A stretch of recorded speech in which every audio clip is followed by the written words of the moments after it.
स्वागत है आप सभी का द वर्ल्ड टुनाइट में। मैं हूं आलोक सिंह। भारत के उपराष्ट्रपति हामिद अंसारी 5 दिन की चीन यात्रा पर हैं। हामिद अंसारी ने एक प्रतिनिधि मंडल भी बीजिंग गया है।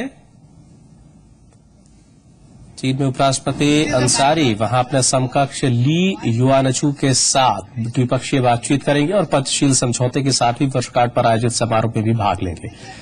विमान में पत्रकारों से बातचीत करते हुए उपराष्ट्रपति अंसारी ने बताया कि सरकार चीन के साथ बढ़ रहे व्यापार असंतुलन को लेकर चिंतित है। मोदी सरकार के सत्ता पर काबिज होने के बाद किसी भारतीय नेता की ये पहली चीन यात्रा है। देखिए, पंचशील के जो 5 प्रिंसिपल्स हैं, they are of universal value, so much so that not only China, India, Myanmar, but the entire non-aligned movement and the bulk of the members of the United Nations subscribe to it. America ने जमात उद दावा को आतंकी संगठन क्या घोषित किया। हाफिज सईद ने जवाब देने में देर नहीं लगाई। जवाब भी ऐसे कि एक तो चोरी और ऊपर से सीना चोरी। हाफिज का कहना है कि उसके संगठन के खिलाफ कोई सबूत नहीं और वो पाकिस्तान के अंदर भलाई का काम कर रहा है। सुनिए कैसे एक गुनहगार खुद को मसीहा साबित करने की कोशिश कर रहा है। पाकिस्तान पर आरोप लगते हैं कि वो आतंकियों के लिए सुरक्षित पनाहगाह है, लेकिन पाकिस्तान सरकार और सेना हमेशा इन आरोपों को नकारते रहे हैं। जमात उद दावा को अब अमेरिका विदेशी आतंकी संगठनों की लिस्ट में शामिल कर चुका है और ये भी साफ कर चुका है कि पाकिस्तान में मौजूद आतंकवादी संगठन लश्कर तैयबा और जमात उद दावा, इन दोनों के नाम भले ही अलग हो, लेकिन ये दोनों आतंकवादी संगठन एक ही सिक्के के 2 पहलू हैं। अमेरिका ये बात अब दुनिया को बता चुका है, लेकिन जमात उद दावा चीफ अभी भी ये मानने को राजी नहीं है। हाफिज सईद का कहना है कि वो पाकिस्तान में लोगों की भलाई के लिए काम करता है और अमेरिका जो भी कर रहा है भारत के कहने पर कर रहा है। आज जमात उद दावा अल्हम्दुलिल्लाह पाकिस्तान में अमन व अमान के लिए काम कर रही है। हम तालीम का काम कर रहे हैं, हम रिलीफ का काम कर रहे हैं, हम लोगों को जोड़ रहे हैं, हम तशद्दुद की सियासत के खिलाफ काम कर रहे हैं। इस वजह से अमेरिका को हमसे बड़ी परेशानी है, इंडिया हमसे बड़ा परेशान है और इंडिया की डिक्टेशन पर अमेरिकी फैसले कर रहे हैं। भारत कई बार पाकिस्तान को सबूत सौंप चुका है कि हाफिज सईद मुंबई हमले का मास्टरमाइंड है, लेकिन खुलेआम पाकिस्तान की सड़कों पर घूमने वाला हाफिज अभी भी अपने खिलाफ सबूत मांग रहा है। अगर इनके पास सबूत है तो पेश करें, अगर इनके पास इनके खिलाफ या किसी के खिलाफ सबूत नहीं है तो इनको अपने रवैये बदलने चाहिए। अगर नहीं बदलते तो बाढ़ में जाएं, जो मर्जी करें। इंशाअल्लाह जमात उद दावा अपना काम, रिलीफ का काम जारी रखेगी। हाफिज का ये भी कहना है कि जब पाकिस्तान की अदालतों ने जमात उद दावा पर कोई पाबंदी नहीं लगाई तो अमेरिकी पाबंदियों का कोई मतलब नहीं है। पाकिस्तान की अदालतों ने अल्हम्दुलिल्लाह हमें फैसले में लिखा है कि जमात उद दावा पर कोई पाबंदी नहीं। मुल्क के अंदर इसका किरदार साफ और शफाफ है। हाई कोर्ट का फैसला, सुप्रीम कोर्ट का फैसला, तो वो फैसला हमारी ऑनर है। अमेरिका के पाबंदियां हमारे लिए कोई हैसियत नहीं रखती।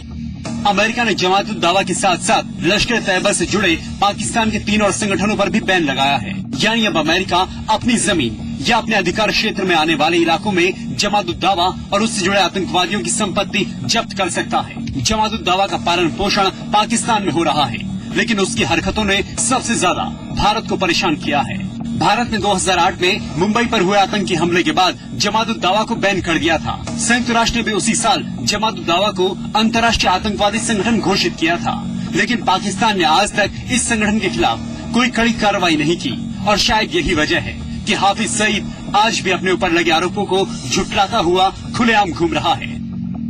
ब्यूरो रिपोर्ट, जी मीडिया। पाकिस्तानी प्रधानमंत्री नवाज शरीफ ने शुक्रवार को बुन्नू इलाके का दौरा किया। पाक पीएम ने यहां उन विस्थापित लोगों से मुलाकात की जो उत्तरी वजीरिस्तान में सैन्य कार्रवाई के बाद यहां आए हैं। 14 जून से ही पाकिस्तान सरकार ने तालिबान आतंकियों के खिलाफ ऑपरेशन चला रखा है, जिसमें अब तक 250 से ज्यादा आतंकी मारे गए, लेकिन हजारों लोगों को विस्थापित होना पड़ा है।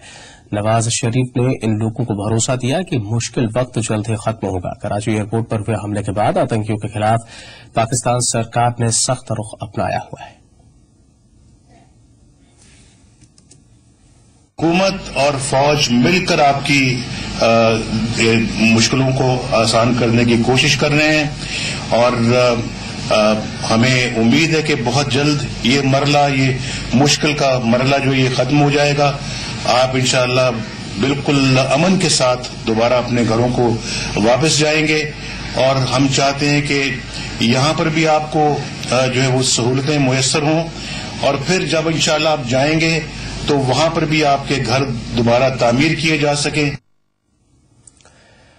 इराक में Islamic state of Iraq and the Levant के कब्जे से आजाद होने के लिए इराक अब रूसी जेट्स की मदद लेगा। अमेरिका के रवैये को देखते हुए अमेरिका ने रूस से पुराने जेट खरीदे और उम्मीद की जा रही है कि अब आतंकियों पर इराकी सरकार कड़ी कार्रवाई कर सकेगी। देश में चल रहे गृह युद्ध से परेशान इराक ने आखिरकार अमेरिका के रवैये से निराश होकर अब रूस से सहायता ले ली है। इराकी प्रधानमंत्री ने बताया है कि इराक रूस और बेलारूस के पुराने जेट लड़ाकू विमान ले रहा है, जो 2 से 3 दिनों में इराक पहुंच जाएंगे। अमेरिका बार बार कह रहा है कि इराक में चरमपंथियों को हराने का काम इराकी सरकार कर सकती है, लेकिन इराकी प्रधानमंत्री ने अमेरिका के रुख को धोखा देने वाला बताया है और आतंकियों से निपटने के लिए रूसी जेट की सहायता ले रहे हैं। आतंकियों से निपटने के मसले में ईरान ने इराक की मदद का भरोसा दिया है। उधर सीरियाई सीमा से लगे रुतबा अल वालिद, कैम और अल अनबार पर सीरियाई सेना के हवाई हमले भी किए गए हैं। इन हमलों में 57 लोगों की मौत हो गई, जबकि 120 लोग जख्मी हैं। हालांकि सीरिया इन मामलों पर कोई टिप्पणी नहीं कर रहा है, लेकिन सीरियाई आतंकी संगठन अल नुसरा और ISIL के हाथ मिलाने के बाद ये हमले हुए हैं। कुछ ऐसे ही हमले सीरिया ने आतंकियों के कब्जे वाले इलाकों पर भी किए हैं, लेकिन इन सब के बीच ISIL के हमले लगातार जारी हैं। आतंकियों ने इराक के सबसे बड़े एयरबेस पर हमला किया। हमला उस वक्त हुआ जब सुरक्षा बलों का आकलन करने के लिए अमेरिका ने एक टीम वहां भेजी है। आतंकियों ने एनाकोंडा नाम के एयरबेस को घेर लिया और मोर्टारों से इस पर हमला कर दिया। चश्मदीदों के मुताबिक आतंकियों ने एयरबेस को 3 तरफ से घेर रखा है। ISIL का मकसद इराक पर अपना कब्जा जमाना है और 2011 में जब से यहां अमेरिकी सेनाओं की विदाई हुई है, तब से इस आतंकी संगठन के मंसूबे बढ़े हुए हैं। ब्यूरो रिपोर्ट, जी मीडिया। इराक में चल रहे तनाव के बीच वहां फंसे भारतीयों का आना जारी है। कल देर रात कुछ भारतीय वतन लौटे हैं। ये सभी इराक के बसरा और तिक्रित से अपनी जान बचाकर आए हैं। उनके चेहरों पर खौफ का मंजर साफ देखा जा सकता था। उनके मुताबिक उनके बहुत से साथी अभी भी इराक के अलग अलग शहरों में फंसे हुए हैं। इराक से लौटे भारतीयों के मुताबिक इराक का माहौल काफी खराब है और वो बड़ी मुश्किल से अपनी जान बचाकर लौटे हैं। इराक में काम करने वाले भारतीय कामगार नई दिल्ली वापस तो आ गए हैं, लेकिन वो दूतावास में अपने साथ हुए व्यवहार को लेकर खुश नहीं हैं। Islamic state of Iraq and the Levant ने सीरियाई सीमा से लेकर अब धीरे धीरे बगदाद तक अपनी पैठ बना ली है। इराक के इस दंगल में भारत के वो हजारों कामगार फंसे हुए हैं जो वहां रोजी रोटी की तलाश में गए थे। इराक में लगभग 10,000 भारतीय नागरिक काम करते हैं। इनमें से ज्यादातर इलाकों में ISIL की पकड़ नहीं है, लेकिन 100 भारतीय ऐसे इलाकों में फंसे हैं जहां ISIL प्रभावी हो चुका है। इन हालातों को नजदीक से देखकर आए भारतीय नागरिक उसे सोचकर भी डर जाते हैं। वहाँ का स्थिति बहुत ही खराब चल रहा। हमारे इंडिया गवर्नमेंट से स्थिति है, जितना भी वहाँ हिंदुस्तान के बंदे फंसे हुए हैं उनको जितना जल्दी बाहर निकाला जाए। अब करीब जहाँ पे मैं रहता हूँ वहाँ से 500-600 किलोमीटर दूर में बहुत ज्यादा दंगा फसाद हो रहा।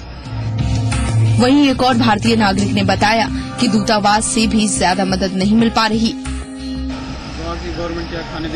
वहाँ की गवर्नमेंट खाने पीने की कोई इल्तिजा नहीं दे रही। वहाँ पे बहुत कठिनाई से जो भी बंदा फंसा बहुत कठिनाई से वहाँ पे रह रही है। बस हमारी और कोई इल्तिजा नहीं। बस मैं तो कतर के जरिए से भाग करके आया हूँ। जो लौट आए हैं वो फंसे हुए बाकी भारतीयों के लौटने की उम्मीद कर रहे हैं, लेकिन चिंता उन 39 भारतीयों की है जो ISIL के चंगुल में फंसे हुए हैं और जिनका अभी कोई पता नहीं चल पा रहा।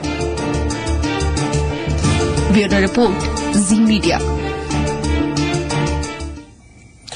इराक की सबसे बड़ी ऑयल रिफाइनरी पर कब्जा हो चुका है और देश में हालात तनावपूर्ण बने हुए हैं। यही वजह है कि इराक में तेल संकट बढ़ गया और लोगों को तेल के लिए लंबी कतारों में लगकर इंतजार करना पड़ रहा है। इराक में जारी संकट का असर अब यहाँ के लोगों की आम जरूरतों पर भी पड़ने लगा है। खाने पीने के सामान की कमी के साथ साथ अब यहाँ तेल संकट भी गहराने लगा है।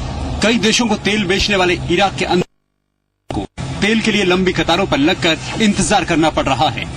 इरबिल शहर में इन दिनों वाहनों की ऐसी ही लंबी लाइन लगती है और 40 डिग्री सेल्सियस तापमान में यहाँ 4 से 5 घंटे खड़े होना पड़ता है। मैं यहाँ 2 घंटे पहले आया था क्योंकि मैं सैनिक हूँ, इसलिए मेरी जगह लाइन में कोई और इंतजार कर रहा था। तेल संकट को देखते हुए स्थानीय प्रशासन ने एक वाहन के लिए 2 दिन में 30 लीटर तेल देने का प्लान बनाया है, लेकिन इससे भी लोगों की परेशानी कम नहीं हो रही। बगैर फ्यूल के मेरी कार रेंग रही है, मैं ड्राइव नहीं कर सकता, इसलिए मैंने बर्तन खरीदा है। मेरे कई दोस्त सैनिक हैं जो लाइनों में इंतजार कर रहे हैं। मुझे आसानी से फ्यूल मिलना चाहिए, लेकिन मैं यहाँ 4 घंटे से इंतजार कर रहा हूँ। सरकार कहाँ है? यहाँ कोई रास्ता नहीं है, हमें ऐसे ही जीना होगा। सरकार को इन समस्याओं को हल करने में हमारी मदद करनी चाहिए। ये सही नहीं है कि मुझ जैसे बुजुर्ग लोग घंटों लाइन में लगकर इंतजार करते रहें। वहीं इरबिल प्रांत के गवर्नर का कहना है कि बैजी रिफाइनरी पर कब्जा होने के बाद सिर्फ 2 रिफाइनरीज मांग को पूरा नहीं कर सकती। सिर्फ हमारी 2 रिफाइनरीज से होने वाले प्रोडक्शन से डिमांड पूरी नहीं की जा सकती। यहाँ तक कि मोसुल से भी लोग अब फ्यूल के लिए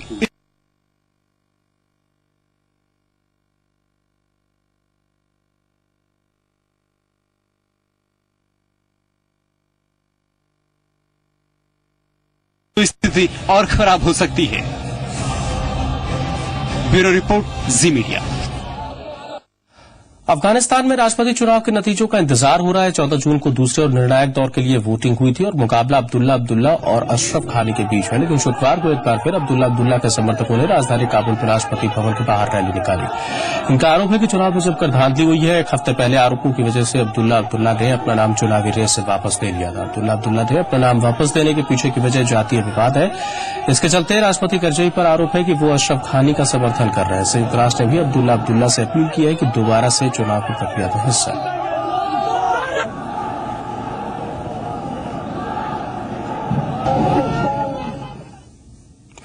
अफगानिस्तान इस वक्त स्थिरता तलाश रहा है, फिर वो चाहे राजनीतिक हो या आर्थिक। अफगानिस्तान के विकास में भारत भी उसकी मदद कर रहा है। अफगान संसद के निर्माण पर लगे भारतीयों का कहना है कि वो द्विपक्षीय रिश्तों को बेहतर बनाने की कोशिश है। 9/11 हमले के बाद अमेरिका ने अफगानिस्तान में कार्रवाई करके तालिबान को सत्ता से खदेड़ा और फिर शुरुआत हुई अफगानिस्तान के पुनर्निर्माण की, उसकी दशा और दिशा सुधारने की। अफगानिस्तान की सूरत बेहतर बनाने का काम आज भी जारी है और इस काम में भारत भी अपने पड़ोसी राष्ट्र की मदद कर रहा है। अफगान संसद के निर्माण का काम एक भारतीय कंपनी कर रही है, जिसमें काम करने वाले भारतीय इंजीनियर्स और सुपरवाइजर्स का कहना है कि वो दोनों देशों के बीच भविष्य में और बेहतर रिश्ते चाहते हैं। हम तो ये चाहते हैं कि दोनों के रिश्ते जब मधुर रहें और रहेंगे भी, और शुरुआत से हमारे रिश्ते अच्छे हैं अफगानिस्तान के साथ में और आगे से भी ऐसे रहेंगे। कैसा लगता है सर, वतन से काफी दूर है, यहाँ काम कर रहे हैं? अच्छा लगता है, कोई प्रॉब्लम नहीं है इसमें। जहाँ पर बहुत अच्छा है, ऐसी कोई मुश्किल नहीं है। तालिबान के खतरे को देखते हुए अफगानिस्तान में सुरक्षा हालात को लेकर चिंता बनी रहती है। हाल ही में हेरात में भी भारतीय वाणिज्य दूतावास पर हमला हुआ था, जिसको लेकर भारत की चिंताएं बढ़ गई थी। लेकिन काबुल में काम कर रहे भारतीयों का कहना है कि इलाका खतरनाक जरूर है, लेकिन वो असुरक्षित महसूस नहीं करते। सिक्योरिटी हमारी इंटरनल सिक्योरिटी है। हम यहाँ पे जितने हमारे हिंदुस्तानी भाई हैं, हम सब की यहाँ पे पूरी सिक्योरिटी रखते हैं। हाँ, थोड़ा खतरनाक इलाका तो है, लेकिन खुद को अच्छा फील भी करते हैं कि अच्छा है यहाँ पे। अफगान संसद की नींव का पत्थर साल 2005 में रखा गया था और माना जा रहा है कि 2009 से चल रहा संसद निर्माण का ये काम इस साल के आखिर तक पूरा हो जाएगा। भारत अफगानिस्तान से संबंध मजबूत करने के लिए उसे आर्थिक सहायता तो दे ही रहा है, साथ ही अफगानिस्तान के सैनिकों को ट्रेन भी कर रहा है ताकि अफगानिस्तान को आतंकवाद मुक्त स्थिर देश बनाया जा सके। ब्यूरो रिपोर्ट, जी मीडिया।